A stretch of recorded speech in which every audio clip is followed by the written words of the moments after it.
All right, so I'm doing this video because it's going to talk probably more along the lines of Tacoma more so than Seattle. But I wanted to focus on one of the big things that people talk about, which is renting and living here because it's still a pretty hot area. Um, Videos in the past talked about, renting, move here as soon as you can, find a place, target these specific areas because you're probably going to get a better bang for your buck, all of that type of stuff, right? Things have shifted and changed quite a bit, so I have to kind of tweak it because I still get questions about best places to move and people wanting to live in certain areas and that type of thing, right? Make sure you join our Discord. Obviously, that's going to be in the description box below. We talk about various different topics, and this is one of them, right? Noel sent me a two things, right? One of them was an article talking about Tacoma is one of the most difficult places to rent, just in terms of on a feasibility score. The other one talks about in Seattle, where it is one of the places where folks are living in second dwellings, right? So you have a home, but you may have a large utility shed.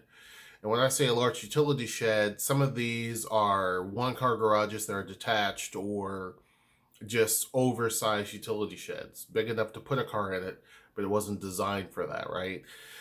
So that's pretty common, right? That's pretty common. A lot of those prior to just a few years ago could not be used as a dwelling, right?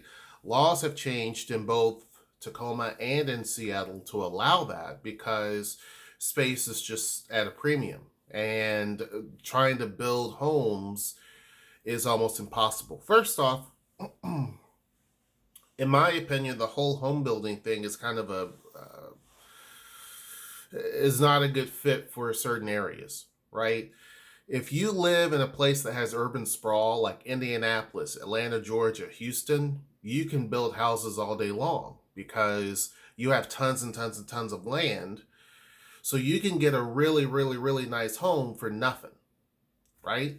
Those cities, homes don't cost that much. Now, people there will think they cost a lot, but when you look at what you get for what you pay, you're getting a lot, right? Here, if you take that same amount of money, you're not going to get nothing that looks like what you have.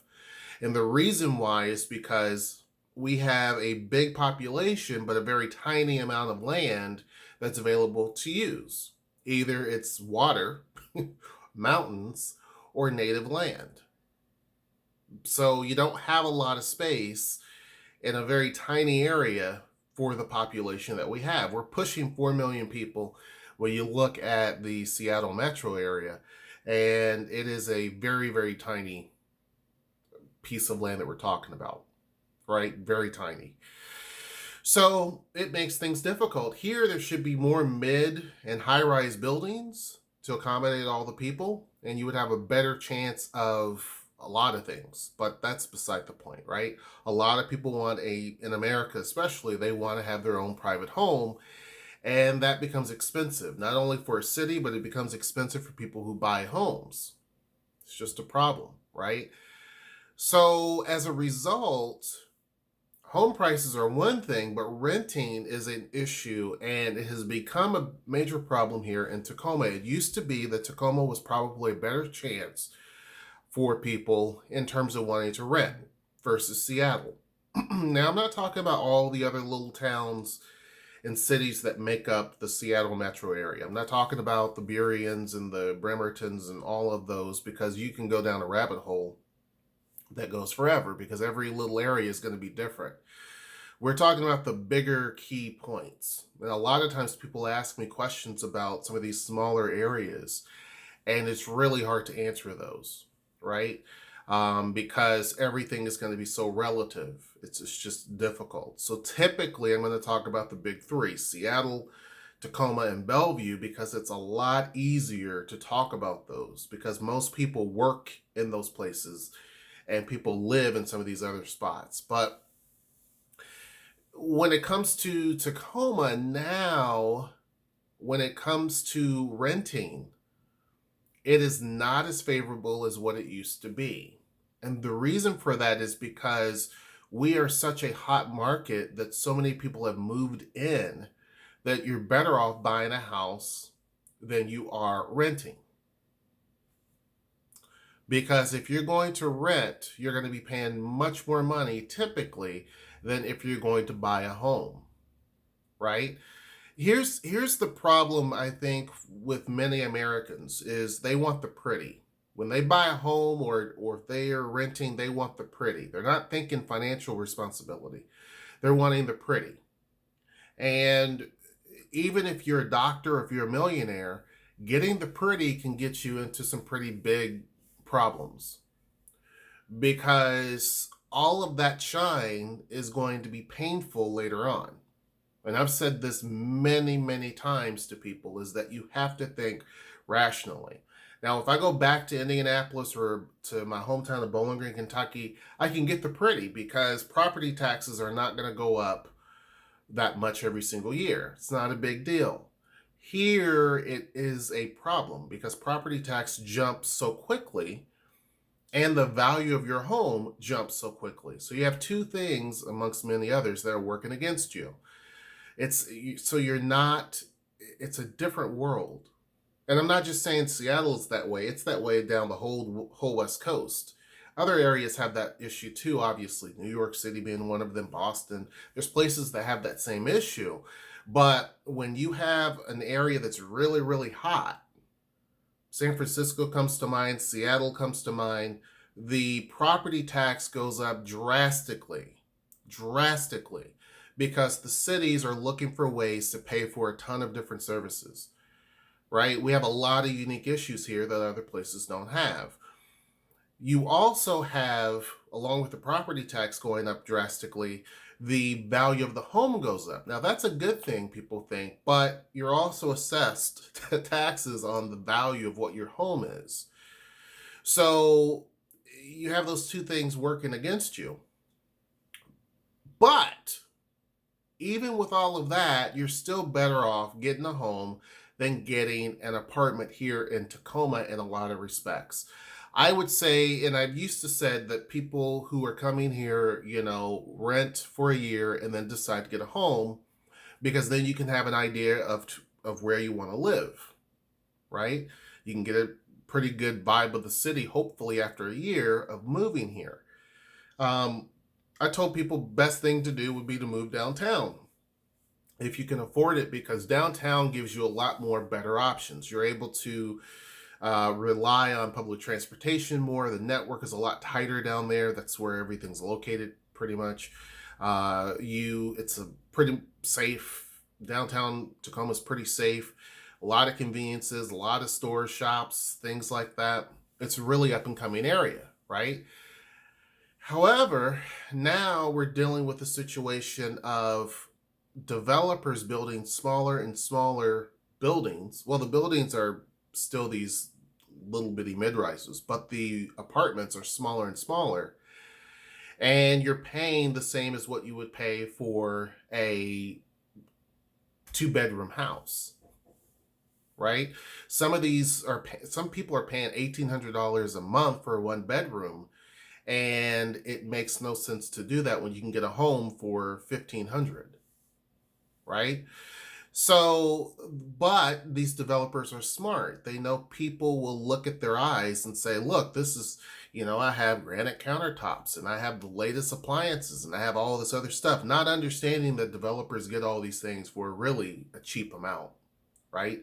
Developers can go into Home Depot and Lowe's and get major discounts on every appliance, all the wood that you see, all of the building supplies, because they are a developer, right? Even your small contractor gets a discount, a steep discount, right? But folks don't really see that, and they're buying in bulk, so it even works better. So they're able to supply a whole building with really pretty fancy, but it didn't cost them much to do that. But they're going to charge you a tremendous amount of money because they know that folks are going to be, that's what they're looking for, right? And so apartments now are smaller, but cost a lot of money here in Tacoma, and it's becoming a bit of an issue. We're starting to see, there's another article talking about Seattle used to be the place where it's pushing people out, right? Because of the simple fact there's so much cost involved. Not only the cost of living is really, really high, but and within that, I'm going to unpack and say renting is expensive, buying a home is expensive, parking is expensive. Keep in mind, there, not so much here, but there, you have to pay for a parking space if you have an apartment. Typically, most places you have to pay for a parking spot in an apartment building in Seattle. So each parking space you have, there's a cost. Typically, you can go up to a max of two at most places. Some places give you the first space for free. You have to pay for the second one. But a lot of times, there's going to be a fee involved. Down here, not so much. Not yet. But it's probably going to happen, right? So the parking on the street in Seattle is a pain and expensive. Everything there is going up. For some people, not a problem, right? And when I say for some people, I'm talking people who are making probably in the 150s. It's not really an issue, whether it's Bellevue, Tacoma, or Seattle. Most people are not going to be making that. So all of those things become a concern. And the reason why I say that is because you can't just look at it and say, back in the day, Noelle and I had an apartment, two cars, all of this type of stuff. Here, we could do that by having a house and two cars, but it's different. Here, the just what I'm paying for, and now the car I have is much older, but the car I have now costs more by itself in terms of just tags and all of that than it would have having two cars in Indiana. Just the one car. It's much more expensive here. So you can't live the same way that some people do, but you're going to struggle, right? So gentrification is happening not only in Seattle, and it pushed a lot of people down and out, but now the whole region is starting to have gentrification and it's starting to push people out even further. And I talked about that, how it's like this shift downward. Folks from Seattle can't really afford Seattle, so they're moving down here. A lot of the renters are moving down here because you have a better chance of buying a house in terms of affordability. Well, then the people who are from here can't really afford to buy homes any longer, a lot of them, so they're moving further south into Thurston County, Olympia, and so on and so forth, right? So now we're seeing gentrification throughout the whole region. Now, there were people who, everyone wants to turn things into race when it comes to income and wealth and all of that, which is silly because I can show you a whole bunch of poor white people and a load of wealthy black people and a whole bunch of poor Asians and a bunch of wealthy Hispanic people, right? That's not what I'm talking about. Gentrification here affects everybody. All races, all incomes, it affects everyone. It does. This area is very, very different and unique from a lot of the country, just in many respects, right? It's pushing people out. A lot of people are looking for more space. They're looking for something that's a lot more affordable, all of those different things, places that are safer. So folks are looking for things, and so that is an issue. But not only that, the cost. So the entire region is experiencing a shift, right? If you're wanting to buy a home and that is something that you're aiming for, I would say do it. Before, I would say rent an apartment here in Tacoma and do all of that. I would say now you're probably better off buying a home because as time goes on, the costs are only going to keep going up. I keep looking at different metrics and using our house as an example. And I do that to kind of get a gauge of everything else, right? To just get a gauge. Every single metric I look at, this house here has went up drastically, right? It's went up drastically. That means that if you go up to the northwest, which is over there near Old Town and point rust and all of that, the homes are going to be going up just as fast, if not faster. And if I can see in this area, homes are in the 400,000 range, then look at what homes are going to do over there. And then when you see homes in certain parts of the city that's on average 700,000, just because they're really nice homes or they're facing the water or whatever the case may be, and they're selling just as fast, that is a telltale sign that we're having a pretty huge surge.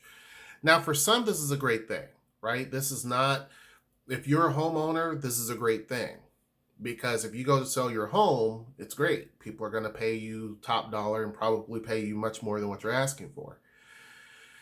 It also has an effect for people who are in a budget crunch, because you got a home making a certain amount of money, but your home is going up faster than what your income is going up. And this is where I tell folks, don't buy right at what you can afford, because you're going to end up with a situation of where if you had to do it all over again, you couldn't afford the home that you got. You know what I mean? Like if you would go to the bank at that point and say, look, I want to get a loan on this house, they probably would turn you down because you're not making enough. And so that is what happens often. That happens a lot up in Seattle. It happens here. So eventually what will happen for some is they start to go down that rabbit hole of less and less payments being made, and they get forced out of their home to get evicted or foreclosure, basically. Right? And so to buffer that, the best thing to do is to do things in percentage, right? Basically say, and apartments do that. You have to make 3 times the monthly income, right? Or 3 times the monthly rent. You have to sometimes do that in terms of your home, in terms of the monthly payments, because a bank will approve you for whatever, but don't go for that amount. Don't go for the pretty. To remodel a home is costly. Don't get me wrong, it's expensive. However, you can always over time improve your home and still get a good, decent home. You see what I'm saying? You can still get a decent home. Part of the issue too is people vote with their eyes. And that's a bad choice, because I have seen enough, and when we started early on, Noelle and I seen a lot of flips, and I've worked for a company that did flips, and they did them correctly. But you can see a lot of things that flippers can do that cover up a whole bunch of mess.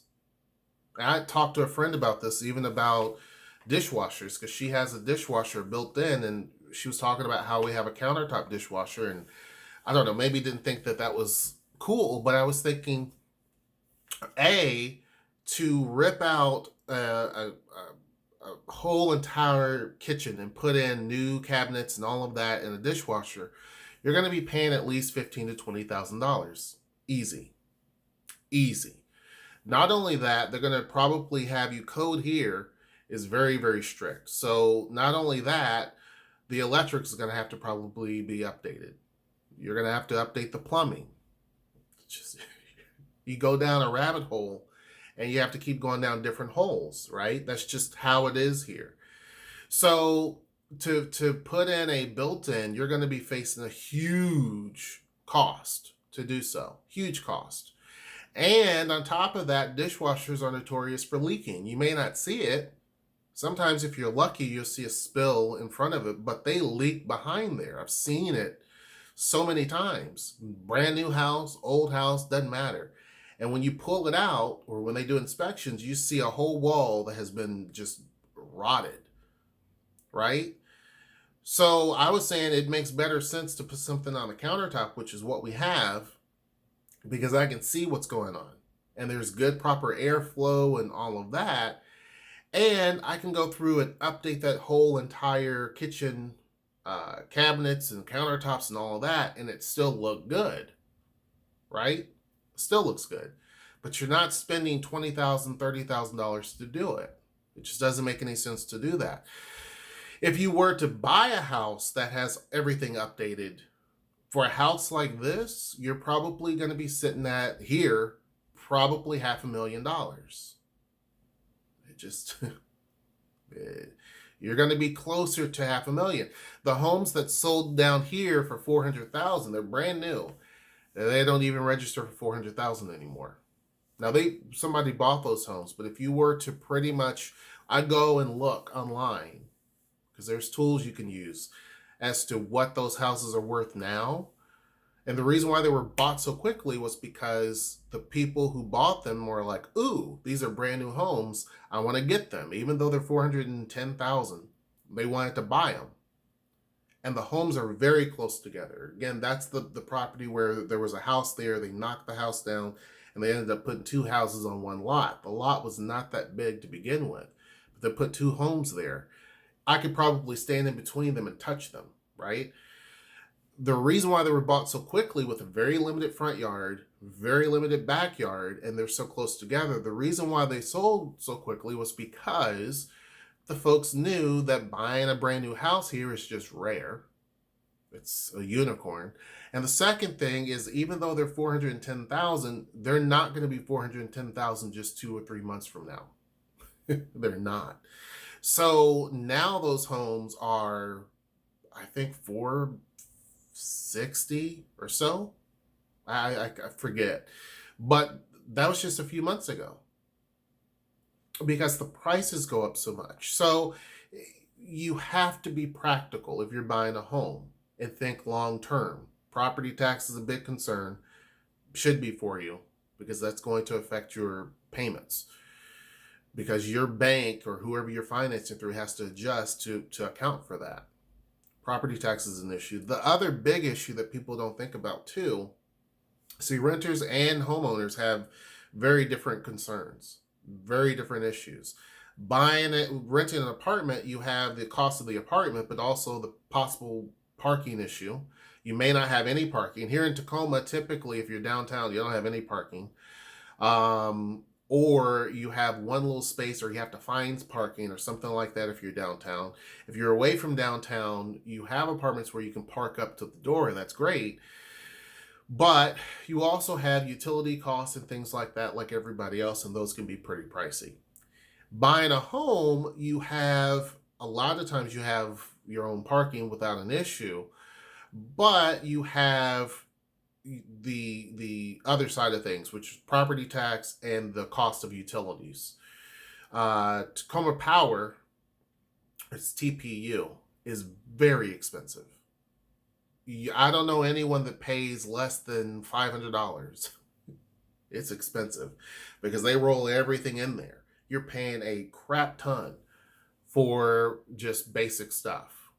And so you have to think about that, because when you're going to the bank to get a loan and you're looking at the home itself, you're only paying for the house. You're not paying for all those utilities, which are going to be bloated.